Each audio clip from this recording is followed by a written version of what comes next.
Okay, there's been a bit of a change of plans. Initially, I was gonna come back and do the kind of last part of the wiring on camera so we could see just kind of how I do it or whatever. But with the holiday going on and these have to be done by a certain time and date, and I kind of just got to get them together and test them, and so I can get them out to the guy. I kind of just went ahead just because it's easier, because this last part, all the wiring is, it'd just be harder to do with the camera in my way. So I just went ahead and did it, and we're just going to go ahead and look at it, and then I'll get everything put back together, and then we can go get them set up for a listen. So what we did is we got the new pots in and everything last time, and the capacitors here. You remember the old ones? Where'd they go? This old brick. These had to go. What I did with the new ones, because it was like these are. It's actually two capacitors in one. The green 6 microfarad actually runs to the mid. The black wire on here, 4 microfarad, run to the tweeter, and then you had your blue as your common. So I believe it's one. They share a ground or a common, and then you have your other two out. Kind of did the same thing with this, except for I couldn't find an actual 6 microfarad capacitor in partsexpress.com, so I got a 3.3 and a 2.7, and then on this one you can see here, well, underneath this, I put this little piece of electrical tape here just in case so they don't touch, but the 3.3 and the 2.7 are actually twisted together, and then the top one's a 4, so I effectively have a 6 and a 4. And then over here, all three of them come together and run around over here to the ground. So this, on the other one, this would have been the blue common. So you have your ground coming in, and then on the other end you got your 4 coming out and going to the mid, or the tweeter, sorry. It runs out here and goes to the number 1 on the pot for the tweeter, and then for the 6 it comes out and goes to the number 1 on the pot for the mid. And it goes in on the 1 and comes out on the center, or the B, which is right here. The green and yellow. Yellow is the ground, which runs to the B. Green is the positive, which runs to the high end positive terminal right here. Or it would be the, I think on the back it's the T, or the bottom post. And then that one. The high end on this, the mid and tweeter, both share the positive. It's a little different. You can see here I have both number 2s from the pots come together on this blue loop here. You can see it there. Both number 2s come together, go to the positive, and then it's kind of silly, but the black on the tweeter is actually the positive, and the yellow is the ground, I believe. And then over here, the green is the positive, and the yellow is the ground. But the positive from the mid and the tweeter each have an eye loop that go down here with, because initially they piggybacked on the old pots up here on the number 2s, right on the pot, and then they had a wire running down to here. I didn't want to do it that way again. It's just easier to have them all connect the same spot, because it doesn't matter whether it piggybacks here or it piggybacks somewhere else. It don't matter. They're all connected somewhere, and they all go to the same place, or they all start the same place. So instead of the positive for the mid tweeters piggybacking off the pots like they did on the old ones and then run down to here, I just have them all run down here. It's just easier. Then the red one's simple. It's nothing. It's just the middle one runs up. It's just for the woofer. And then the blue is the ground for the woofer. Comes down through the inductor and over here to the top one. You can see it there. The top screw or post, which is the ground for the whole deal, because it's the ground for the woofer, and then it's also the ground for the caps, which goes in, comes out, goes into the pots.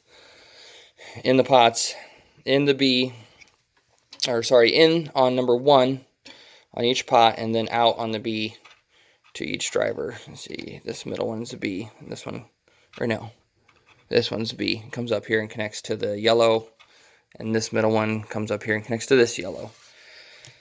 It's not as confusing as it seems, or if you're very electrically inclined, this is probably pretty simple.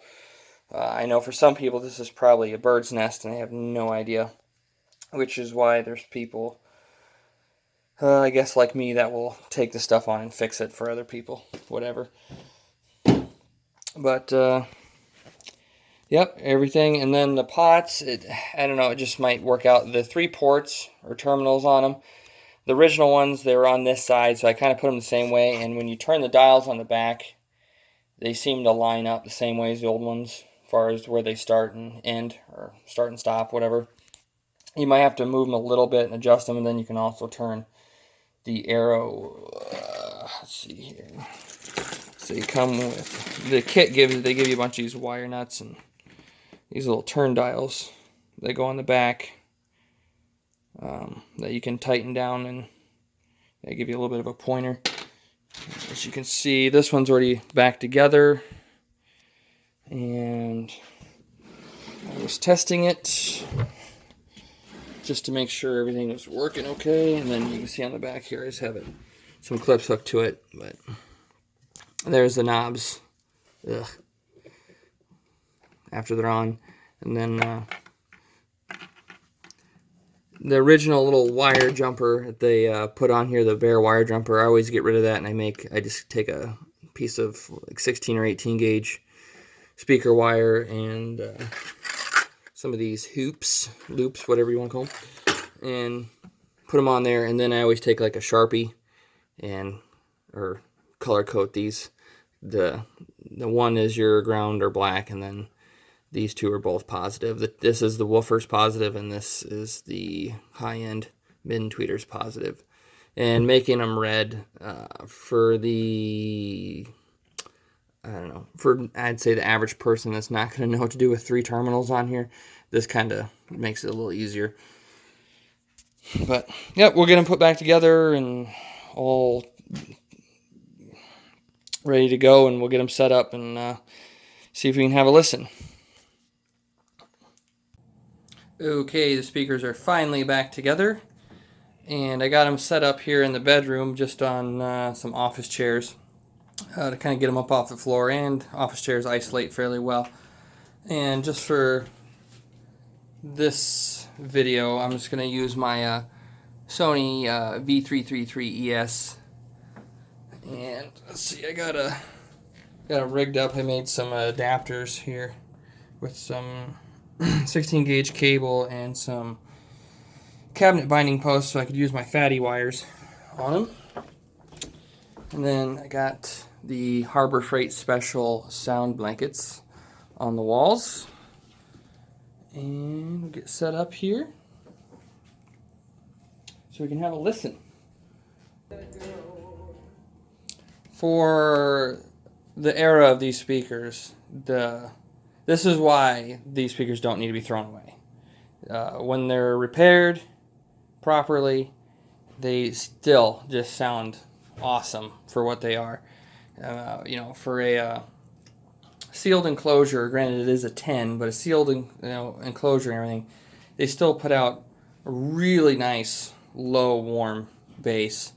The mid and tweeter, the mid can be a little bright at times, a little overpowering, and I mean you can adjust it with the knobs in the back, but it's not that great.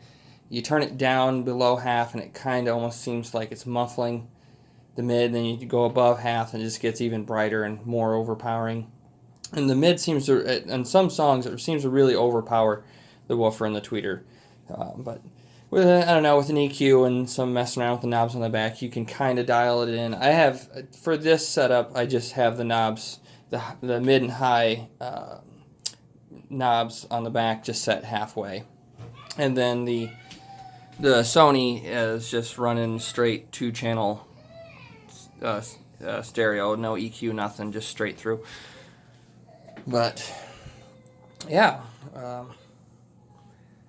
I always try to, if I can find more pairs of these or somebody else has them, you know, I always like to fix them because They are, I mean, they sound this good today. I can imagine back in the 60s and 70s, these things just had to be awesome, you know. But that's it for this one for now. I have another set of tower speakers that belong to a friend of mine that I'll be working on soon. He made them in high school, and they consist of a Dayton Silk Dome tweeter and a VIFA 6.5-inch woofer in these oak cabinets that are kind of falling apart, and the bracing on the inside is falling out. The crossovers, you know, they're just kind of a mess. And I'll be taking a look at those, kind of getting those back together, and I'll be doing a listen to those as well. And then these right here, these little Daytons, I'll be doing a review on those. I'm still listening to them, breaking them in, gathering thoughts on them. But I think that's it for now. If you like, subscribe, whatever, comment. Have a good night. Later.